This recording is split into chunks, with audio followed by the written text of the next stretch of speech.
Hello, my friends. Welcome to Bath Fizz and Foam.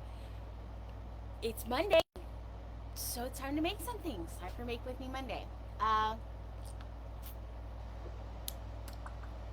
did I say I'm Robyn French Smith? I don't know. Hi, I'm Robyn French Smith. It's time to make something together. Um, Today we're gonna be making just lipstick a little too much. Wow, maybe better. Today we're going to be making natural deodorant for the pits, but also any other part of your body that might be stinky, apparently. Which I haven't used it for any of that, but it could be apparently. So I'm going to talk about the ingredients because there's a few different ingredients in this that you probably won't just have on hand, and I'm going to tell you where I got mine, where Amanda got hers. Okay. So yeah, it's so simple. Like, you're gonna scream when you see how simple it is. And honestly, it's become like one of my favorite. It's probably like the most. When I say favorite, like, it's not like it's the best thing, but it's like I feel like I'm getting way more use out of this than anything else, than any of our other recipes. Like, what? Because the deodorant that I've used for years, since I was in high school, which I'm 40 now, so let's think about how long ago that was. Okay? Over 20 years that I've been using the exact same deodorant, like the exact same fragrance. I cannot use any other deodorant. They just don't work for me. But my deodorant got to where it was like $7 for one container of it, and then it was like really hard to find in the store. So having this option is like amazing. And then also the fact that like I'm using it and it works. What? I'm just honestly, I never believed in a natural deodorant. I just didn't. But man, to change my mind. Okay, so I'm gonna use the Amanda's favorite deodorant recipe. Yeah. Amanda's favorite deodorant recipe. There's also a vegan version of it. I'm not going to use that one today. When I make it, I modify it just a little bit to be a little bit softer because that's what I personally prefer. So you can tweak it a little bit if you want to, but I'm going to go with the standard version today because I'm going to put these on the DESTASH in the DESTASH group. So I'm going to have the original. So if you get one that says OG, that's the original, which I'm making today. If you get one that says mod, so it's modified, that's the way I like to tweak it, and I'll tell you how I do it. Anyway, okay, so I'm going to start off with MCT, medium chain triglycerides, or fractionated coconut oil. You can also get MCT from different sources that are not coconut, as I have discovered since I have a coconut allergy. You can get some that are just palm. It's a little bit harder to find, but you can get that. So MCT, I think in the recipe she listed as capric triglyceride. It's MCT. So I've had people like ask me. Tracy says, hello everyone, happy Monday, happy Monday. Kelly Robinson says, it's so good. I know, right? And I was even like this to my husband. I was like, am I smelling? And he said no. Now, we're going to have to talk about the one part of natural deodorant that is a little bit iffy for people, which is a detox phase. So there's apparently like a detox phase. Okay, this is beeswax. I'm using bleached beeswax today. So when you switch from an aluminum deodorant to a natural deodorant, that aluminum is like stopping, it's what makes it an antiperspirant. So it's like stopping your body from sweating, and apparently your body needs to sweat because it's like letting out toxins and gross things. And so as you stop using it, first off, your body's like pumping out a lot of sweat because it's like, oh man, we could do this now. And so you might be like extremely sweaty initially, and then also like the bacteria is like having a heyday because it's like there's nobody's the boss anymore, and they can kind of do whatever they want. So the first couple weeks, you might feel a little bit stinky, but you can use, this is what I used. I used hand sanitizer. But I've seen people say to use lemon. I've seen like a bunch of different suggestions. It doesn't have to be like super gross. It just like you might feel gross. You know what I'm saying? Because you're like, ooh, I'm sweating now. You might not be used to sweating. This is zinc ricinoate. I can't remember what it does. I think it like absorbs odor. I might be wrong about that, but I think that that's what it does. So that's one thing, is this right here, zinc ricinoate. Okay. But after you get over the detox phase, okay, you're gonna feel a lot better, and things just like gradually get better. I didn't really have to go through the detox phase, so I can't like 100% tell you how stinky it will be, because I was out hiking for 2 weeks and I didn't wear deodorant when I was hiking. It's like every now and then if we went into town, I might put some on to like not repel every human on the planet, but for the most part I didn't wear deodorant, so it was very easy for me to transition. I've contemplated making my husband use some so I can see how the transition is, but then that's like, that sounds intense. I don't know if I'm that committed. Okay, this ingredient is cetyl alcohol, spelled like thus, cetyl alcohol. The recipe calls for cetyl alcohol. So I just wanted to show you that if you just have cetyl alcohol, it's fine. It works just the same. I could not tell the difference between the two. So if you don't have cetyl alcohol and you just have cetyl alcohol, you can use that, okay? You don't have to go buy new things. Okay, so I'm going to pop this stuff into the microwave. We're going to melt it down.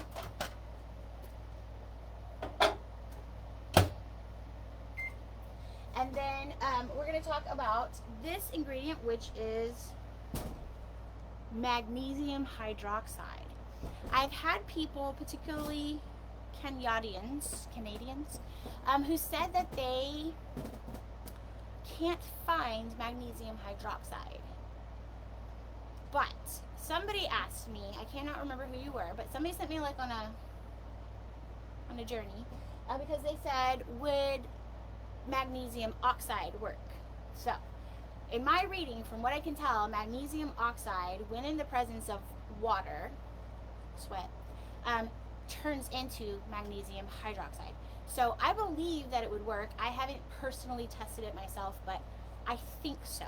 I'm also not a chemist. I'm chemist adjacent. I know just enough to get me and you into a lot of trouble, but not like 100% all that stuff. But I think so, from what I read. So if you test it, let me know. Farron says that the vegan one was really nice. Oh yeah, okay, yeah, because I sent out a bunch with the with the DESTASH group, and I sent out vegan. I sent out ones that had the cetyl alcohol as a test. I sent out different starches as the test, I think, and there was something else that I tested. I did like potato starch. I did cornstarch. I did some with arrowroot. I did like a bunch of different testers. So those all went out.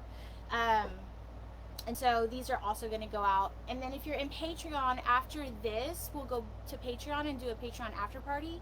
And I'm going to make the cream deodorant version. I have these little containers right here to make the cream version, which was actually the first way that I made it, because when I first made it, I didn't have any deodorant tubes. And I just got back from 2 weeks in the mountains, and I didn't want to not have deodorant, but I also didn't want to ruin it and like put deodorant on and then have to do the whole thing again. So I just made the cream deodorant. I liked it. It was good. It worked. The only thing I don't like is I don't like my fingers touching it, because it has like a really dry feel afterwards, which is great for your armpits, but like sensory nightmare for my fingers. My fingers really did not like that feel, but it's really not that big a deal. Okay, so this is all melted.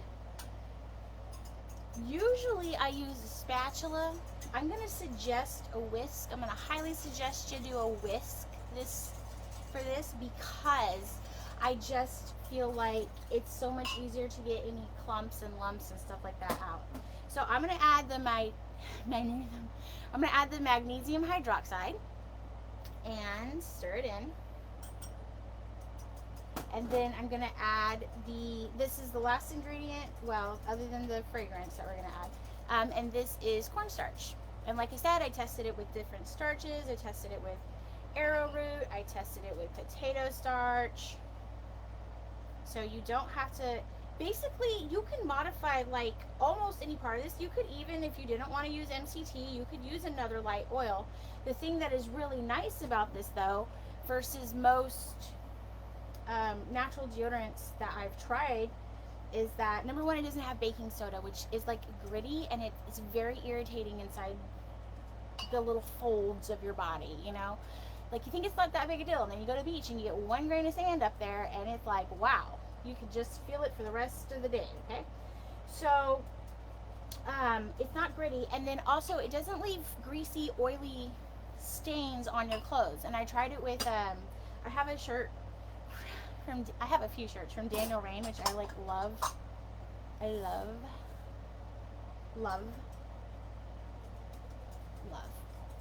but they're expensive and they're delicate, and they didn't leave grease stains on that, which is why we say MCT, because it just absorbs really quickly.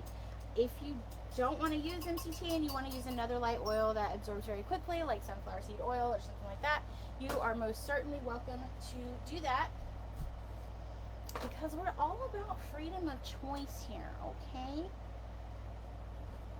now I'm going to add this essential oil blend that I have. I can't remember what is in it, but I know somewhere.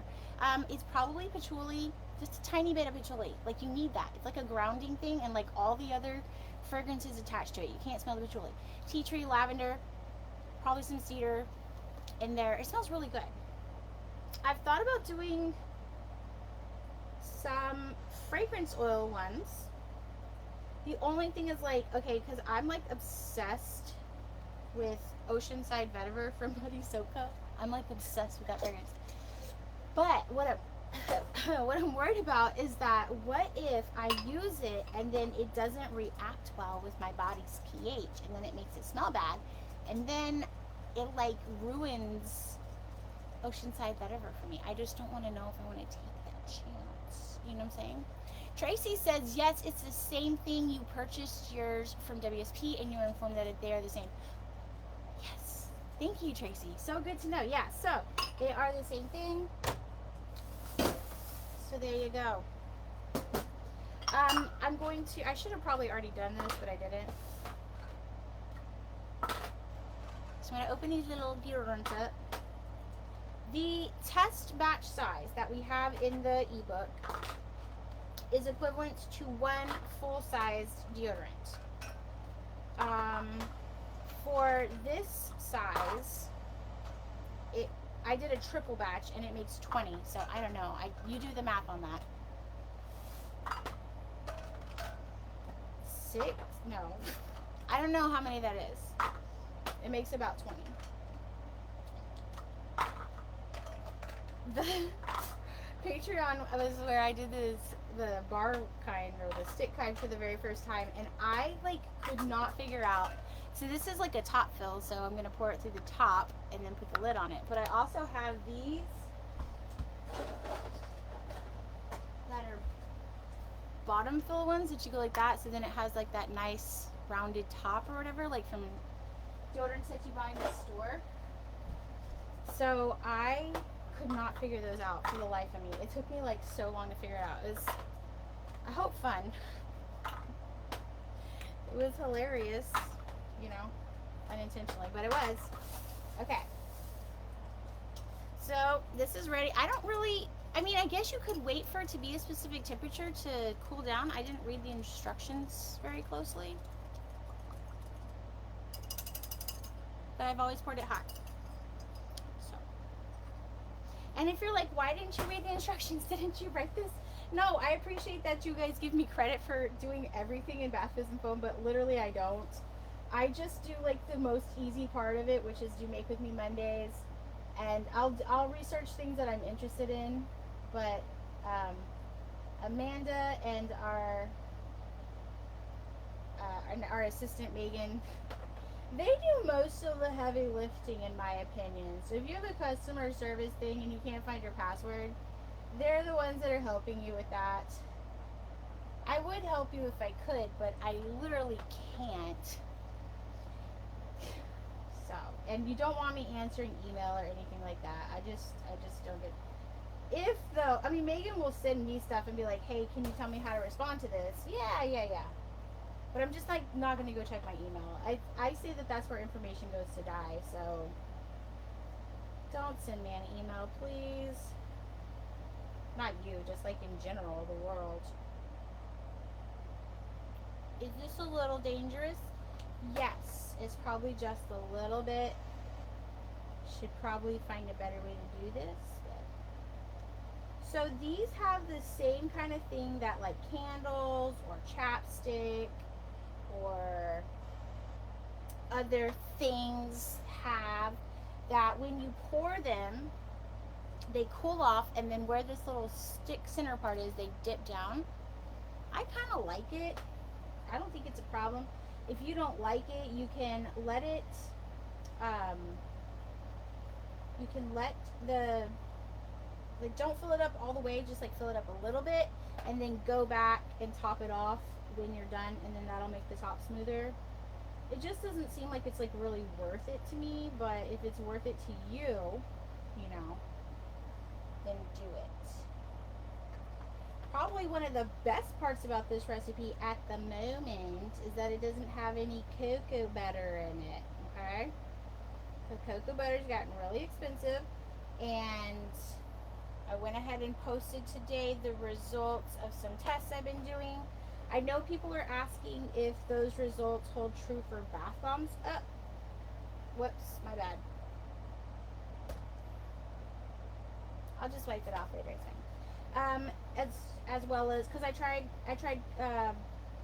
cocoa butter, palm kernel flakes, and palm oil. I tried them in the bath crayons recipe.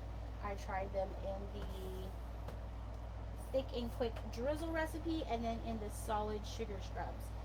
So I'm sure you might have seen that post because I tagged at everyone, which I hate that tag. Like, I hate that tag. So just know if I use it, like, it's very important, because I think it's super annoying when I'm in a group and they're like, at everyone. And then it's like something I literally don't care about. It's not that, you know, it's like, okay. But I feel like everybody will care about cost of cocoa butter being high and having an alternate for that, but maybe that's just me. Anyway, so that is posted. But people are asking if it's also, people are asking if it's also valid for bath bombs, and I haven't tested it in bath bombs, but I'm going to go ahead and say yes, because if it works in cocoa butter drizzle, it's going to work in your bath bombs. The thing I was concerned about with, that did not work, with the palm kernel oil, or the palm kernel flakes, was that if it, like, it's really hard, it's like super hard. It's like super hard. So I was worried that it might not melt well in a drizzle, but it did. It melted fine. And honestly, I kind of prefer it. I kind of prefer it to cocoa butter. So that's new. Never thought I'd say that. Okay, we're almost done. Like, literally, did I not say you're going to be crazy about how simple this is? It's so simple. Like, it's so simple. It's so easy to scale up, too, because, like, it's not, like, setting up or anything like that. I mean, it does, kind of, if you wait too long to pour, but really, it just, I cannot believe how easy this is and how simple it is. I assume that the not easy part was the research that Amanda had to do to discover it, and then also the whole, like, wearing kind of random deodorant-ish type things for a couple months as you're trying to figure it out, which I didn't have to do, so seems fine to me. I will wait for these to cool down a little bit before I put the little tops on them. This one over here is pretty cooled down. So you can see what I was, maybe you can. You can see what I was talking about where it kind of gets that divot in the middle. Maybe. So if that bothers you, you can just fill it up to there. Let it cool down like to this point, and then just top it off and it won't have that divot anymore. I don't think it's really that big a deal. Like, to me, I don't know. I don't think it's that big a deal. But if it is to you, you know, then you can do what you want to do. Everybody's talking about how the at everyone, it's literally so bad. And also, the community chats, no Facebook, no. Nobody wants that. Nobody wants that. If you like that, then, like, fine.